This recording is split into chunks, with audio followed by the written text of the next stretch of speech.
Everyone, today we are going to see another 3 questions. और ध्यान से देखा करो, यही पढ़ने का तरीका है और इसी से आपका फाउंडेशन ले करेगा। देखो, बिल्कुल एक स्ट्रक्चर वे में I am taking the prelims और आपको इस बात को समझना पड़ेगा।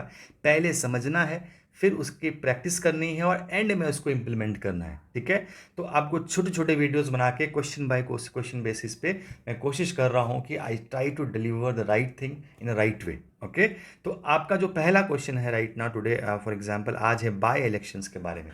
ओके, ये पूरे साल की प्रक्रिया है। Right, every year you see कहीं ना कहीं बाय इलेक्शंस होते हैं। बाय इलेक्शंस का मतलब कोई सीट वेकेंट है, अगर किसी भी रीजन से वहाँ वैकेंसी हो गई है। किस रीजन से हो सकती है? कभी अननेचुरल डेथ हो गई है ना, एंड रेजिग्नेशन हो जाते हैं।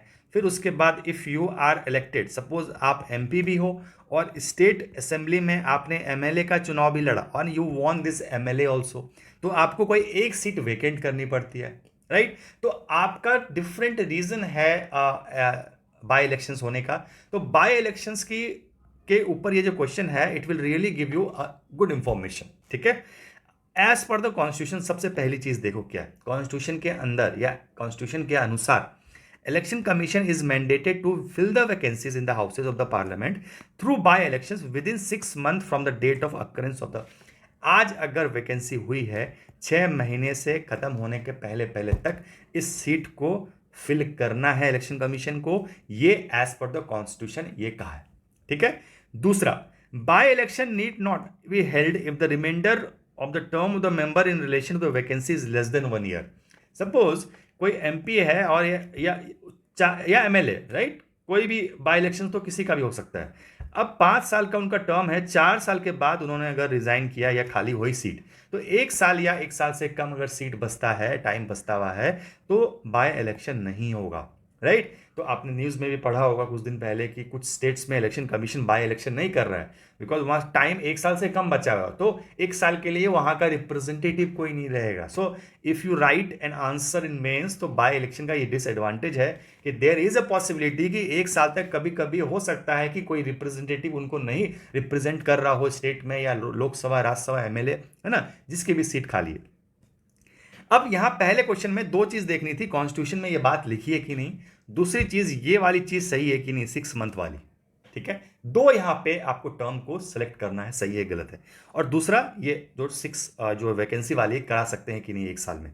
तो आप देख लीजिए, पहला स्टेटमेंट इनकरेक्ट है, बिकॉज सबसे पहली बात कॉन्स्टिट्यूशन में ऐसा कुछ भी नहीं लिखा हुआ है। यहाँ जो स्टेटमेंट है एज पर द कॉन्स्टिट्यूशन, ये गलत हो गया। इसीलिए कहता हूं मैं, read from the constitution of India का पीडीएफ डाउनलोड करके रखो अपने टैब में, अपने लैपटॉप में। जब भी पॉलिटी पढ़ते हो, जो भी बुक को आप फॉलो करते हो, लक्ष्मीकांत बासु, आपके ये पीडीएफ खुली रहनी चाहिए। देखिए, ये बात कोई नहीं बताएगा आपको। ठीक है, ध्यान से सुनो मेरी बात और उसको इंप्लीमेंट करो। तो आप देख लो, ये कहां पे लिखा हुआ है, 15A1 में लिखा हुआ है कि मैंडेट्स दैट इलेक्शन कमीशन को fill the casual vacancy in the house of the parliament state legislatures through by election within 6 month। तो जो पहला स्टेटमेंट का जो सेकेंड पार्ट है ये सही है, पर ये इस एक्ट में इस सेक्शन में लिखा हुआ है, नॉट इन द कॉन्स्टिट्यूशन। दूसरा स्टेटमेंट देखिए, article 15A, section 15A of this act के देखोगे आप, प्रोवाइडेड, ये जो फिल हो रहा है इसमें क्या लिखा हुआ है देखो, the reminder of the term of a member in relation to a vacancy is less than 1 year.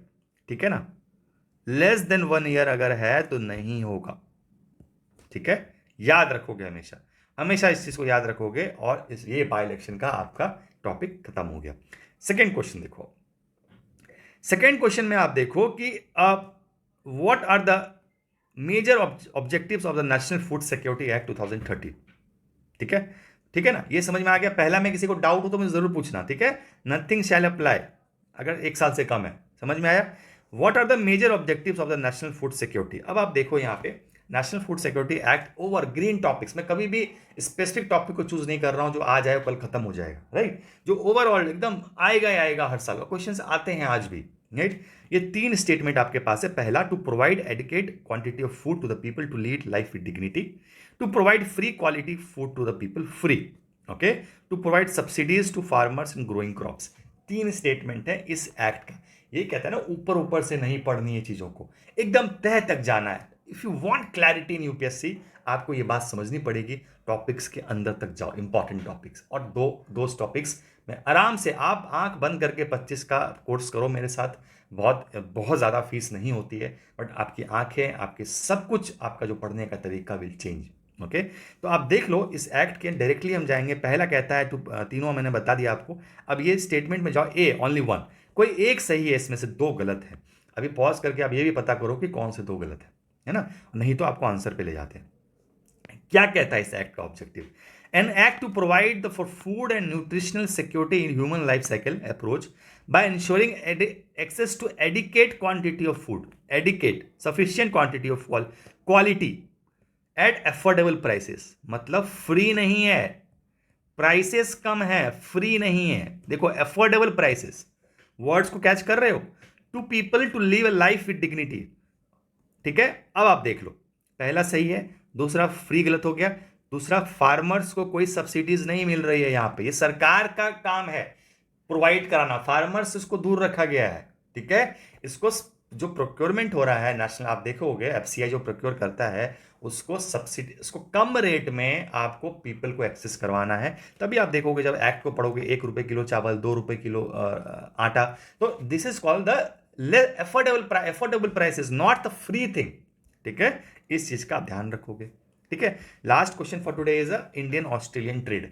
Her country का ट्रेड आपके लिए इंपॉर्टेंट है, जिससे भी मीटिंग्स होती है इंडिया की, तो ये आसान नहीं है ना कि आप हर कंट्री को एक दिन बैठ कर पूरा ट्रेड करो। So what ever the trade the topic the countries, आप देखोगे ऐसे नहीं कि कोई भी कंट्रीज के बारे में कोई भी कमेंट हो रहा है आप उसको देखो, किसी के साथ मीटिंग हो रही है या किसी कंट्री के साथ ट्रेड की बात हो रही है, एग्रीमेंट की बात हो रही है, तो उस कंट्री का ट्रेड जरूर आप देखोगे। जैसे फॉर एग्जांपल, कोई भी, सबसे पहले तो ये पता करो कि उस कंट्री के साथ ट्रेड डेफिसिट चलता है इंडिया कि सरप्लस चलता है, मतलब उस कंट्री से इंपोर्ट ज्यादा कर रहा है कि एक्सपोर्ट ज्यादा कर रहा है। ठीक है, ठीक है ना, इस चीज, तो आप देख लो यहाँ पे इंडिया ऑस्ट्रेलिया का थोड़ा रिलेशन डिस्कस किया है मैंने और ट्रेड डिस्कस किया है। ठीक है, तो सबसे पहले सरप्लस है, India maintains a trade surplus with Australia in last 5 years. Trade surplus मतलब इंडिया एक्सपोर्ट ज्यादा करता है और इंपोर्ट कम करता है ऑस्ट्रेलिया से। दूसरा, India Australia are the part of the Quad and the Indo Pacific economic forum. ये 2 फोरम दिया गया है जहां पे इंडिया ऑस्ट्रेलिया टेबल शेयर करते हैं एक साथ।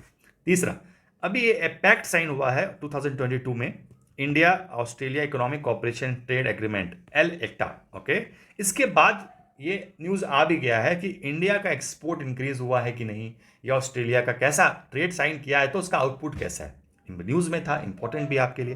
तो answer to this question is B only 2, कोई एक गलत है। अभी देख लेते हैं, India maintains a trade surplus. अब मिनिस्ट्री ऑफ कॉमर्स की वेबसाइट से मैंने ये सोल्यूशन को उठाया, आपको टेंशन ही नहीं लेनी है कि सोल्यूशन सही है कि गलत है। ठीक है, अब आप देख लो इंडिया एक्सपोर्ट कितना कर रहा है, 1 2 3 4 5 6 7, इंपोर्ट कितना कर रहा है, यहाँ भी 7, पर यहाँ 2 है, यहाँ 6 है, यहाँ 2 है, यहाँ 6 है, यहाँ 6 है, यहाँ 12 है, यहाँ 5 है, यहाँ 15 है, यहाँ 6 है, यहाँ 13 है।